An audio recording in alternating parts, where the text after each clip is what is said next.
राज्यातील hit and रनच्या घटना काही केल्या थांबताना दिसत नाहीये। अकोल्यामधून एक धक्कादायक घटना समोर आलेली आहे। यामध्ये एका भरधाव कारनं दुचाकीला जोरदार धडक दिली। या धडकेमध्ये मायलेकीचा मृत्यू झालाय तर बापलेक जखमी झालेले आहेत।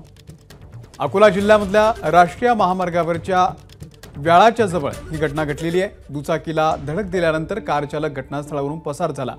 या प्रकरणामध्ये अकोला जिल्ह्यातीलच बाळापूर पोलीस ठाण्यातल्या अपघाताची नोंद करण्यात आलेली असून याचा पुढचा तपास आता पोलीस करतायत। तर राज्यामधल्या हिट अँड रनच्या घटना वाढतायत। अकोला जिल्ह्यात सुद्धा अशीच एक घटना आता घडलेली आहे। उमेश यालोने आपले प्रतिनिधी या संदर्भातले अपडेट देतील। उमेश। अमोल, ही घटना कालची आहे। बाळापूर तालुक्यातलं हातरून म्हणून गाव आहे। तिथे एक कुटुंब आपल्या दुचाकीने गावी जात असताना हातरून येथील उस्मान खान आणि त्यांची पत्नी आणि दोन लहान मुलं, एक 5 वर्षाचा मुलगा होता आणि एक 9 महिन्याची फातेमा नावाची मुलगी होती।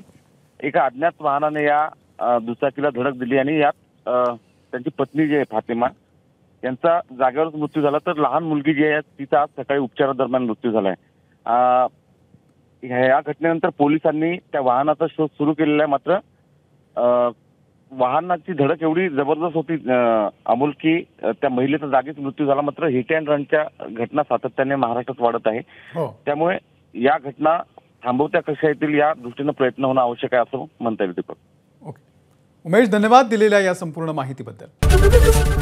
एबीपी माझा, उघडा डोळे बघा नीट।